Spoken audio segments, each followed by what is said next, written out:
Getup అయితే తను super ఎలాగైనా as you all know he's ageing like fine wine కోసం వాగి నోర్లని ముంచాడు ఈ సినిమాతో గట్టిగా లేపాడు సినిమాని అయితే. బాహుబలి రిలీజ్ ఉంది కానీ చాలా మంది ఆ మూవీకి వెళ్ళలేదు. మన రవితేజ అన్న మా జాతర మూవీకి వచ్చారు. మాస్ జాతర ఎలా ఉంది? స్లోగా అడుగుతున్నారు చాలా. మొన్న ధమాకా చూసామా? ధమాకా డబల్ ఉంది ఆ సినిమా నిజంగా. రవితేజ గారి కెరీర్లో మరొక 150 కోట్లు అంటే అప్పట్లో 100 కోట్లు 150. ఇది ధమాకా 100 కోట్లు అయింది, ఇది 150 కోట్లు ఈజీ అవుతుంది. ఎందుకంటే కంఫర్ట్ పెట్టాడు నిజంగా, చాలా గట్టిగా ఇచ్చాడు అన్నయ్య. ఆ సాంగ్స్ కానీ ఒక మా సైడ్ శ్రీకాకుళం సాంగ్ ఉంటుంది ఓలే ఓలే సాంగ్. ఆ సాంగ్ అయితే ప్రతి ఒక్కటి నిలబడి డ్యాన్స్ వేసాడు, విజిల్ వేసాడు. చాలా బాగా సినిమా. ఎందుకంటే ఇలాంటి సినిమాలు తీసుకోవాలి మావాడు. అంటే ఇంకో విషయం ఏంటంటే ఆ అమ్మాయి బాగా సెట్ అయింది అన్నకి శ్రీలీల. ఎందుకంటే ఒక మంచి ఇట్ ఇవ్వాలంటే ఈ పిల్లని మనవాడు వదలకూడదు. చిన్న పిల్లని కూడా వదలకుండా గట్టి పట్టుకోవాలి. పెళ్ళి అయితే బాగుంది నా సినిమా నిజంగా. మాస్ జాతర అంటే మాస్ జాతర అన్నకి టైటిల్ మరి ఆ రేంజ్లో పెట్టారు. మాస్ మహారాజు ఎలా అంటే దేవరాటూకి పెట్టుబడి వచ్చినట్టు ఖచ్చితంగా వచ్చింది. సినిమా అయితే చాలా గట్టిగా ఉంది. సాంగ్స్ అయితే ఇంకా చెప్పవసరం లేదు. యాక్టింగ్ అయితే రవితేజ గారి యాక్టింగ్ మన పేరు ఎట్టడం లేదు. ఎందుకంటే డైరెక్టర్ ఏది చెప్పారో దానికి డబుల్ ఇంపాక్ట్ అయితే మనోడు ఎత్తాడు. ఇది double performance, double impact, double performance, double mass జాతర, మామూలు జాతర, డబుల్ మాస్ జాతర. చాలా గట్టిగా ఉందన్న సినిమా. ఒక విక్రమార్కుడు తర్వాత మన ధమాకా ఏ రేంజ్లో ఉందో దానికి డబుల్ ఇంపాక్ట్ అయితే సినిమా అనేది చాలా గట్టిగా అయితే మనకు ముందు రావడం జరిగింది. ఎన్నో ఉన్నాయి నా క్రాక్లు మించి ఉంది. ఒక్క విషయం చెప్పాలంటే నోర్లు ఎన్నైతే మన కోసం వాగి నోర్లని ముంచాడు ఈ సినిమాతో. గట్టిగా లేపాడు సినిమాని అయితే. డైరెక్టర్ కూడా బాగా తీసుకున్నాడు. అమ్మాయి శ్రీలీల కూడా చాలా గట్టిగా పర్ఫార్మ్ చేసింది. ఒకటే విషయం చెప్తున్నాడు, మాస్ జాతర మహాజాతర అయిపోయింది అంతే. ఈ సినిమాలు అన్ని ఫ్లాప్లు అవుతున్నాయి ఈ మధ్యన. రొటీన్ సినిమాలు వస్తున్నాయి. ఈ సినిమా మళ్ళీ చాలా కంబ్యాక్. ఈ సినిమా నుంచి మనోడు చూసుకోవసరం లేదు. ఎప్పుడైతే ఫ్లాప్లు డిజాస్టర్లు ఎన్ని పక్కన వచ్చాయో ఈ సినిమాతో మళ్ళీ ఒక ఎలుగేసినట్టే. మహాజాతర కాదు ఇది, మాస్ జాతర కాదు మహాజాతర అయిపోయింది. ఈ తరుణంలో వచ్చిన నిజంగా ఇలాంటి సినిమా ఒక మంచి పండగ టైంలో వదిలేస్తే ఇంకా గట్టుకున్నాను. ఉంది ప్రభాస్ ఎఫెక్ట్ ఉంది, ఎన్టీఆర్ గారి ఎఫెక్ట్ ఉంది, రామ్ చరణ్ గారి ఎఫెక్ట్ ఉంది, అల్లు అర్జున్ ఎఫెక్ట్ ఉంది, ప్రతి ఒక్కరి ఎఫెక్ట్ ఉంది. అన్నీ ఉన్నాయి ఇందులో, ఏది లేదు.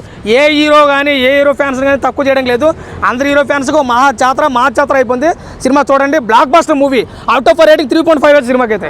రవితేజ గారు ఓన్లీ రొటీన్ సినిమాలు చేస్తున్నారు కదా. అవునా? సో ఇంతేనా రవితేజ అయిపోయినట్టేనా? లేదు ఈ సినిమాతో మళ్ళీ లేచాడు కదా. ఎవరన్నా అక్కడ రవితేజ గారు మైనస్ కాదు, డైరెక్టర్ మైనస్. మనం ఏం చేయలేం. కానీ సినిమాతో కంబ్యాక్ ఇచ్చాడు. ఏం లేదు, మనోడు 100 సినిమాలు ఎప్పుడు పూర్తి చేద్దాం రెడీగా ఉన్నాడు మా వాడు. అదే విధంగా సినిమాతో గట్టిగా ఇచ్చాడు. పేరే మాస్ మహారాజు కదా, మాస్ జాతర అని పెట్టారు. కానీ ఇది మాస్ జాతర మహాజాతర అని పెట్టాలా. మంచి గట్టిగా ఉంది సినిమా అయితే. గట్టి కొట్టిన సినిమా అయితే చాలా బాగుంది. మంచిగా ఉంది. It was nice. కొంచెం మంచిగా సస్పెన్స్ ఉంది. It was very intriguing. It was like అంత బోర్ ఎప్పుడు కాలేదు. సో బాగుంది movie. It was a good watch. Message కూడా ఉంది. It was very good oriented.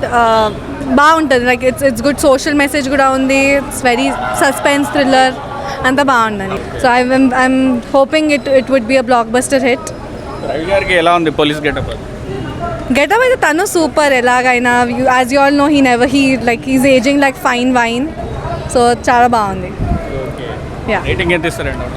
Out of 5 I'd go 3.5 to 4. It was a good watch. Ravi గారు ఒక 2 decades పైన నుంచి సేమ్ అలానే ఉన్నారు కదా? అవును, సేమ్ అలానే ఉన్నారు. అదే నేను వచ్చాక కూడా తనని ఫస్ట్ కలిసి చూసిండే. He was just like as it is. ఎలా ఉంది బ్రో మాస్ జాతర? అల్లా టప్పల్లాగా తిరిగే గల్లీలో గుండా నాకొక్కున్నా అనుకుంటున్నారా? రాథోడ్, విక్రమ్ సింగ్ రాథోడ్ మాస్ జాతర. ఈరోజు బాహుబలి రిలీజ్ ఉంది కానీ చాలా మంది ఆ మూవీకి వెళ్ళలేదు. మన రవితేజ అన్న మా జాతర మూవీకి వచ్చారు. ఈ మూవీ మాత్రం అయితే ఒకప్పుడు విక్రమార్కుడు సినిమా చూసిన ఫీలింగ్ కలిగింది నాకైతే. ఆ పోలీస్ గెటప్లో ఆ స్టైలు, ఒకప్పుడు ఏంటి సార్ ఎంత అందం మెయింటైన్ చేస్తున్నారు, ఒకప్పుడు ఎలా ఉన్నారో సేమ్ అప్పటికంటే ఇప్పుడే బాగున్నారు మూవీలో. చాలా బాగుంది మూవీ అయితే. మా జాతర మూవీ అయితే ప్రతి ఒక్కరు చూడాలి. ఆల్ రికార్డ్స్ కంపల్సరీ రికార్డ్స్ కొడుతుంది. మొన్న లాస్ట్ టైం పోస్ట్ పోన్ అయింది కదా, అందరూ ఏమనుకుంటారంటే బాగుండదేమో అనుకుంటున్నారు. కానీ పోస్ట్ పోన్ ఎందుకు తెలుసా? ఇంకో కొన్ని కరెక్షన్స్ చేసి మూవీని హైప్ చేశారు. Movie hype. రవితేజ పని అయిపోయింది. ఈ సినిమాతో రవితేజ పని అయిపోయిందండి. రాననుకున్నారా? లేట్గా వచ్చాడు, లేటెస్ట్గా వచ్చాడు. శ్రీలీల ఏంటి రోజుకి అందం పెరిగిపోతుంది, చిన్న అమ్మాయిలాగా అయిపోతుంది. ఏంటి ఇక్కడ మన రవితేజ పక్కన నిల్చుంటే ఇద్దరు కాంబినేషన్ చాలా అంటే చాలా బాగుంది. సాంగ్స్ కానీ అవన్నీ చాలా బాగున్నాయి. ధమాకాకి మించి ఉందా? ధమాకా సినిమాకి మించి ఉందా? ధమాకా సినిమాకి మించి ఉంది. ధమాకా ఏంది, ఒకప్పుడు విక్రమార్క కూడా సినిమా చూపించారు ఇక్కడ ఆ స్టైల్. కానీ అసలు చూస్తుంటేనే నాకైతే ఇంకా ఇంకా ఉంటే బాగుండు మూవీ అనే ఫీలింగ్ వచ్చింది. అసలు స్టోరీ మొత్తం బాగుంది, అంతా బాగుంది. అసలు ముక్కలు ఎలా ఉంది? ఒక్క ముక్కల మాస్ జాతర మొత్తం అఖండ జాతర అన్నట్టు మా జాతర చూపించారు.